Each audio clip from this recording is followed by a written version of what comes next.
School of magic season 2 title Kunlun fire mountain. ये शब्द स्पष्ट रूप से अर्जुन के लिए एक घातक झटका थे। उसे विश्वास था कि अब उसके पास खुद को छुड़ाने का कोई मौका नहीं है, भले ही वो इस बात पर विश्वास करने में कितना भी अनिच्छुक क्यों न हो। वह उदास मन से नीचे चला गया। आदर्श ने अर्जुन की पीठ देखी। वह सोचने से खुद को रोक नहीं पाया कि अगर वह अभी भी जवान होता तो वह भी इसी तरह का रिएक्शन देता। असल में नंदिनी अविशा की तरह ही थी। जिस माहौल में वे बड़े हुए, उसे देखते हुए किसी व्यक्ति का अट्रैक्शन उनके लिए सबसे अच्छी चीज नहीं थी। उन्हें उस व्यक्ति की पृष्ठभूमि, उपलब्धियों और उस व्यक्ति द्वारा उन्हें दिए जा सकने वाले अवसरों के बारे में सोचना था। अगर उस व्यक्ति के साथ रहना अकेले रहने से अलग नहीं था तो ऐसा करने का क्या मतलब था। उन्हें अपने कबीले के बारे में सोचना था। वे एक बेकार आदमी के लिए अपनी करीबी लोगों को कैसे छोड़ सकते थे। ऐसा कहा जा रहा है कि नंदिनी के बारे में बात जो आदर्श को पसंद थी वो यह थी कि वो अपनी बर्फीली हरकतों से किसी को झूठी उम्मीद नहीं देती। अविशा इसके बिल्कुल विपरीत थी। वो उन लोगों को संकेत दिखाने की आदी थी जिनकी वो प्रशंसा करती। जब वो आदर्श को मिस्टर गुप्ता समझती थी तो अपनी आंखों से प्रशंसा दिखाने का उसका तरीका सुमायरा से हर समय के ईमानदार और विनम्र व्यवहार से बिल्कुल अलग था। महिला वास्तव में एक बेहद ही जटिल प्रजाति थी। मुझे खेद है कि ऐसा आप लोगों के सामने हो रहा है, अविशा ने आदर्श और आहन से क्षमा प्रार्थी लहजे में कहा। इसकी चिंता मत करो, हम वैसे भी बस आ रहे हैं। वैसे मैं, आदर्श ने मुस्कुराते हुए कहा। आदर्श अपना इंट्रोडक्शन देने ही वाला था कि स्माइलर ने अचानक उसकी कमर पर चुटकी काटी। दर्द के कारण उसे अपनी बात निगलने पर मजबूर होना पड़ा। आदर्श पूरी तरह से अवाक रह गया। उसने पलटकर देखा कि स्माइरा उसे घूर रही थी। उसने ऐसी आवाज में बड़बड़ाया जिसे सिर्फ आदर्श ही सुन सकता था। अब तुम गुप्ता कबीले के मेंबर हो। आदर्श ने व्यंग्यात्मक ढंग से मुस्कुराते हुए कहा। अब उसे बेवकूफ क्यों बनाना पड़ रहा है हमें। मैं ऋषित हूं। मैं मिस्टर गुप्ता यानी राघवेंद्र और रणबीर का क्लासमेट हूं। हम उसे ढूंढने आए थे, लेकिन उसने हमें इस अद्भुत विवाह को देखने के लिए इनवाइट किया। आहन स्थिति से अच्छी तरह वाकिफ था और उसने शांति से अपना इंट्रोडक्शन दिया। स्माइरा हंस पड़ी जब उसने देखा कि कैसे आहन इतनी जल्दी अपनी भूमिका निभाने में एक्सपर्ट था, जैसे कि आदर्श के बुरे प्रभाव वाले दोस्त से उम्मीद थी। आपका यहाँ स्वागत है। बड़े लोग मुख्य हॉल में हैं। यहाँ बहन और मेरे साथ बेहिचक बातचीत करें। उनके जाने के बाद हम वहां जाएंगे। क्या आप कुछ कॉफी या चाय लेंगे? अविशा ने पूछा। कॉफी? चाय? आदर्श और आहन ने एक दूसरे की ओर देखा, लेकिन किसी समझौते का उनका कोई इरादा नहीं था। अविशा ने हल्के से ठाका लगाया और शांत स्वर में बोली, मैं दोनों को ठीक कर दूंगी। Thank you. अविशा, आदर्श, आहन और सुमायरा को पीछे छोड़कर दूसरे कमरे में चली गई। एक पल बाद आहन अचानक जोर से हंसने लगा और उसने अपने हाथ कॉफी टेबल पटक दिया। ऐसा लगा जैसे वो किसी भी पल हंसते हुए टेबल के नीचे लुढ़क जाएगा। मैं यहाँ आकर ही अपने लिए एक गर्लफ्रेंड ढूंढ ली है मैंने। सैम, मुझे तुम्हारे कबीले से बेहद ही मिल जाना चाहिए, पहले ही मिल जाना चाहिए था। आदर्श ने मुस्कुराते अपनी बुहें ऊपर उठाई। वो इसे केवल एक एग्जाम्पल के रूप में यूज कर रही है। इसे इतनी गंभीरता से लेना बंद करो, स्माइरा ने अपनी आंखें घुमाते हुए कहा। ऐसा लगता तो नहीं। आदर्श, जब वह बाद में वापस आएगी तो तुम क्यों उसे नहीं सब बता देते? मैं यह देखने के लिए इंतजार नहीं कर सकता कि रणधीर कितना गुस्सा होने वाला है। आहन इतनी जोर से हंस रहा था कि बहुत जोर जोर से सांस लेने की कोशिश कर रहा था। तुम हिम्मत भी मत करना, स्माइरन ने चेतावनी दी। मुझे अविशा में वास्तव में कोई इंटरेस्ट नहीं है, लेकिन मुझे आश्चर्य है कि तुम्हारे कबीले की दूसरी खूबसूरत बेटी क्या सोचती होगी। अगर उसके लिए भी ऐसा ही है तो मुझे सच बताने में कोई प्रॉब्लम नहीं है, आदर्श ने मुस्कुराते हुए कहा। कोई तुम्हें घर से बाहर निकाल देगा, स्माइरा ने उसे चेतावनी दी। सच में? मुझे तुम दोनों के बीच सार्वजनिक रूप से स्नेह प्रदर्शित होते देखने के लिए क्यों मजबूर होना पड़ रहा है? आहन ने अप्रसन्न भाव से अपने माथे पर थप्पड़ मारा। स्मायरा ने इस टॉपिक को आगे बढ़ाने की हिम्मत नहीं की। उसे थोड़ा अस्वाभाविक महसूस हुआ। सौभाग्य से अविशा वापस आ गई थी। उसने आदर्श और आहन के लिए खुशी खुशी कॉफी और चाय दोनों बनाई। तुम्हारी बहन कैसी है? अविशा ने पूछा। ओह, वो अच्छा कर रही है, आदर्श ने उदासीनता से कहा। आहन ने आदर्श को पहले ही आगाह कर दिया था कि मिस्टर गुप्ता यानी राघवेंद्र की बहन शिवांगी वह लंबे समय से विदेश गई हुई थी। आदर्श और आहन को उसे आखिरी बार देखे हुए कई साल हो गए थे। आदर्श को भी पता चला था कि रविंद्र शिवांगी का भाई था। वैसे आदर्श राघवेंद्र एक उपयुक्त सोल ग्रीड फायर सीड की तलाश कर रहा है। अविशा, मैंने सुना है कि हाल ही में कुनलुन माउंटेन के सनरेज में एक फायर माउंटेन श्रृंखला पाई गई है। क्या कोई सोल ग्रेड फायर सीड है जिसे कबीला बेचने की सोच रहा है? स्माइलर ने पूछा क्योंकि उसे कुछ याद आ रहा था।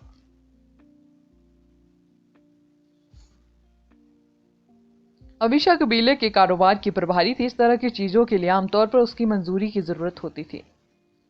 कुनलुंग पर्वत, आपके कबीले का कारोबार बेहद दूर तक फैला हुआ है, आदर्श ने कहा। नंदिनी का पुराना कबीला और शिखावत परिवार ने पूर्व में लगभग हर मूल्यवान और दुर्लभ संसाधन पर एकाधिकार कर लिया है। इसलिए हमारे जैसे अन्य प्रसिद्ध कबीलों के पास खतरनाक स्थानों से अधिक संसाधन सुरक्षित करने के लिए कोई दूसरा रास्ता खोजने के अलावा कोई चॉइस नहीं है। कुनलुन पर्वत की सनरेज में अग्निशिरा, अब जरूरी नहीं कि कोई रहस्य हो। यह हमारे कबीले का है, लेकिन हमने वास्तव में इसका खनन शुरू नहीं किया, अविशा ने उन्हें बताया। हमने अभी तक शुरुआत नहीं की। क्या अब समय नहीं आ गया कि स्पिरिट ग्रेड सीड्स और सोल ग्रेड सीड्स की सबसे ज्यादा जरूरत है? हमें पहले से ही सनरेज में आग की नस का खनन करना चाहिए था। इतने लंबे समय के बाद भी हमने कोई प्रोग्रेस क्यों नहीं की? स्माइलर ने उलझन में पूछा।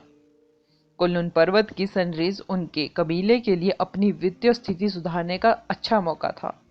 सुमायरा कबीले के व्यापार में हस्तक्षेप नहीं करती, लेकिन फिर भी वह कबीले की स्थिति के बारे में एक दो बातें सुनती।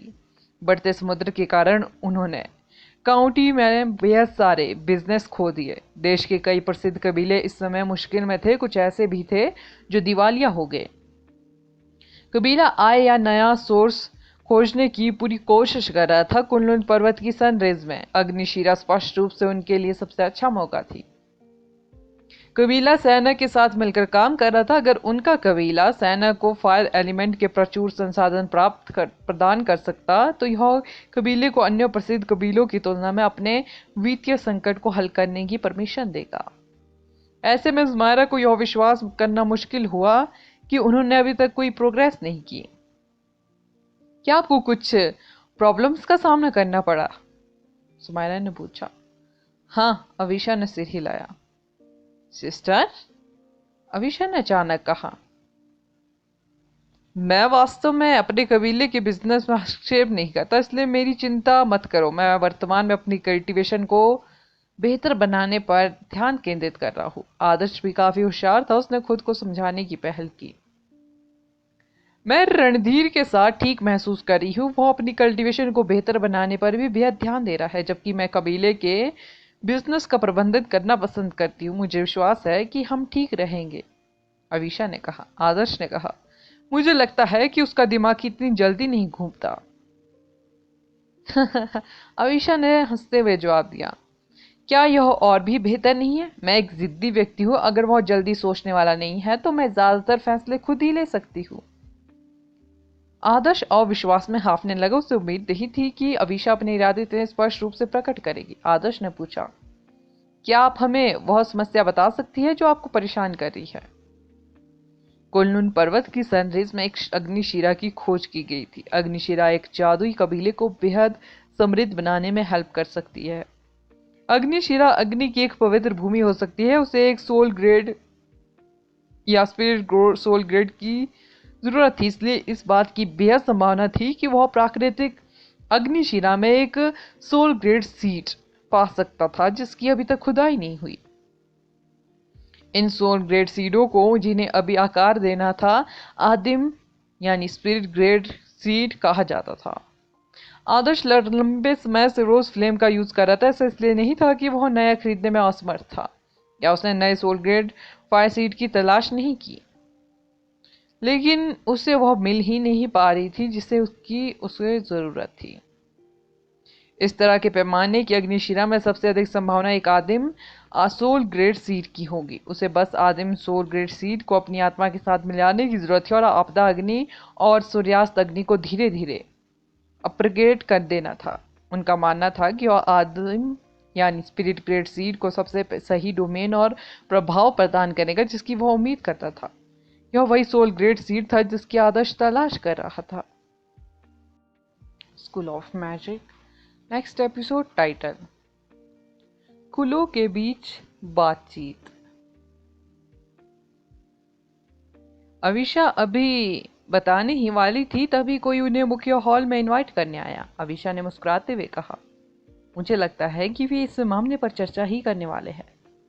मिस्टर गुप्ता, अगर आप रुचि रखते हैं तो कृपया हमारे साथ आइए, मुझे विश्वास है कि आप समझ जाएंगे। आदर्श और आहान अविशा और स्मायरा का पीछा करते हुए मुख्य हॉल में पहुंचे। आहान ने आदर्श को थोड़ा पीछे खींच लिया और फुसफुसाते हुए कहा, यह अविशा वाकई कमाल की है। ज्यादातर लोग ऐसी इंपॉर्टेंट जानकारी दूसरों के साथ शेयर नहीं करते। वे कभी भी किसी और को ऐसी इंपॉर्टेंट मीटिंग में नहीं लाएंगे, लेकिन वह आपका भरोसा जीतने के लिए आपके साथ इतनी ईमानदारी से पेश आ रही है। अगर फ्यूचर में आपका इससे कोई लेना देना होता है तो आप अवचेतन रूप से उस पर भरोसा करना चुनेंगे। क्या ऐसा है? आदर्श ने उत्सुकता से पूछा। भाई, प्रेजेंट सिचुएशन में प्रसिद्ध कुलों का भी पुनर्गठन किया जा रहा है। कोई भी जानकारी गोपनीय है। स्माइला जानती है हम उनके राजों को जानने की जहमत नहीं उठाएंगे, लेकिन अविशा ने मान लिया है कि हम प्रसिद्ध कुलों के अनुयायी हैं और फिर भी उसने हमें सब कुछ बता दिया। वह स्पष्ट रूप से मूर्ख नहीं है, वह बस जानती है कि हमें कैसे हेरफेर करना है और गुप्ता कबीले के सबसे बड़े बेटे आपके साथ कैसे व्यवहार करना है। आहन ने कहा, मैं वास्तव में इन सभी मोड़ और घुमावों को नहीं समझता। आदर्श ने आह भरी। जब स्मायरा और अविशा दोनों मुख्य हॉल में पहुंचे तो उनकी खूबसूरती ने अचानक पूरे हॉल को रोशन कर दिया। जो लोग नींद में थे उनकी आंखें चमक उठी। उन्होंने तुरंत अपनी आत्मा को संभाला और उनकी आवाज भी समृद्ध हो गई। तुम दोनों क्यों?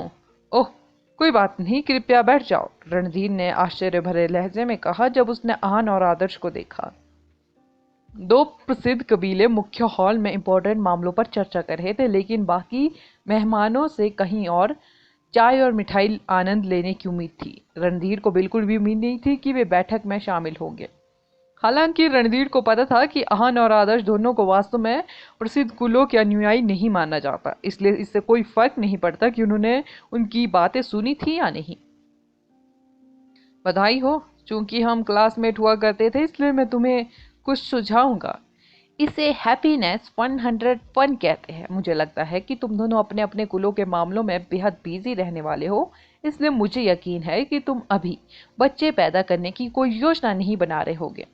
मैं तुम्हें जो पेश कर रहा हूँ वो एकदम सही है। इसकी मोटाई केवल 0.1 मिलीमीटर है। यह इतना पतला है कि यह अदृश्य लगता है और तुम वास्तव में महसूस करोगे कि इसे पहनना कुछ भी ना पहनने से बेहतर है।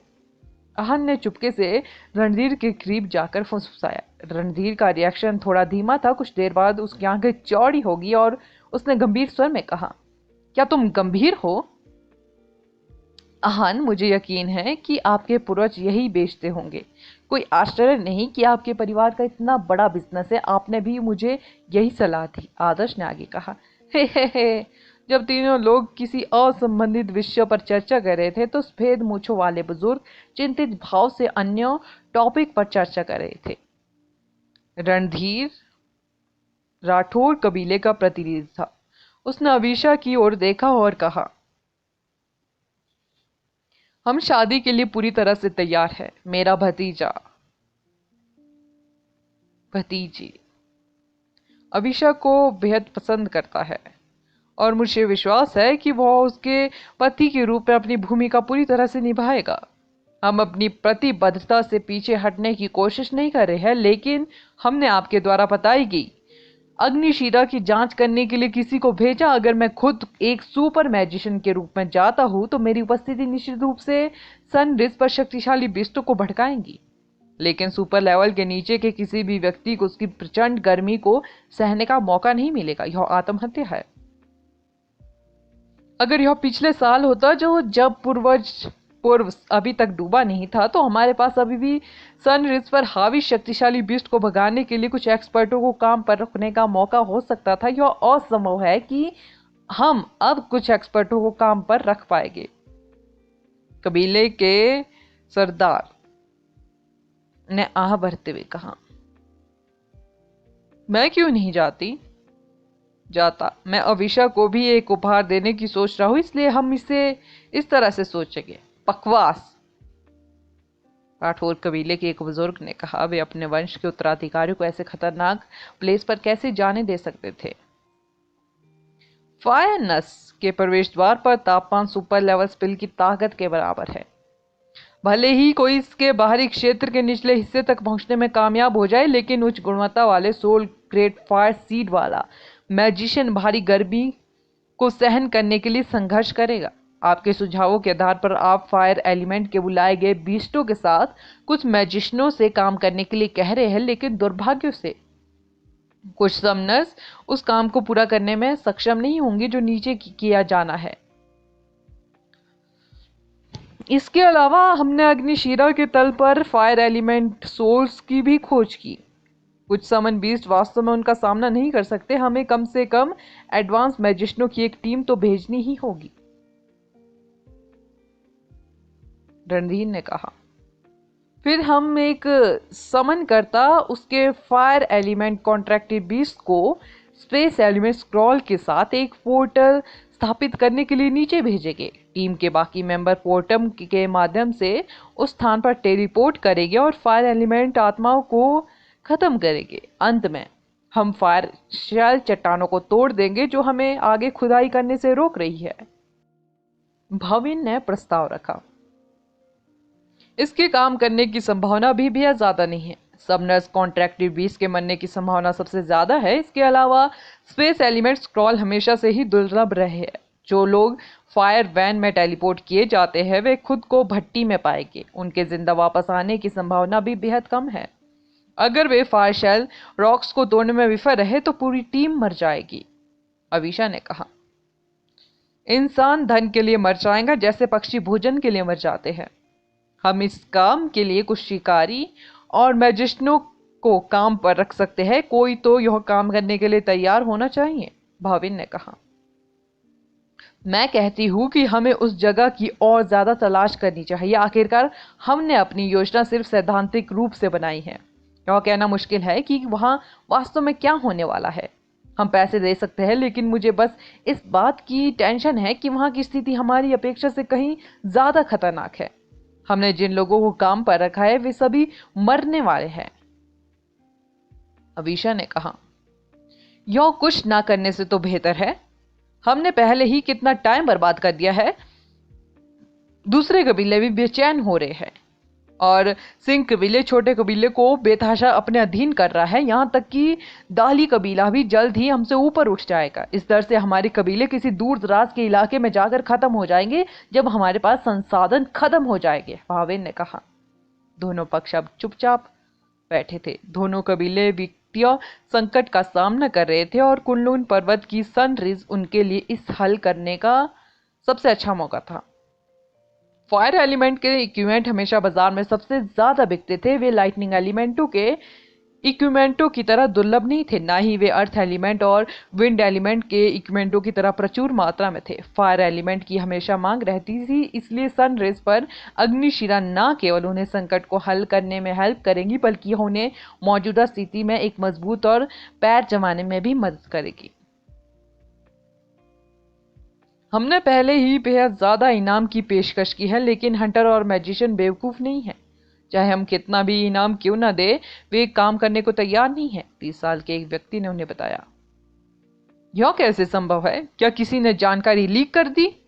भाविन ने उत्सुकता से पूछा। उसने मिशन जमा करते समय जानबूझकर कुछ विवरण छिपाए थे, बेहद से लोगों को इसमें दिलचस्पी होनी चाहिए थी।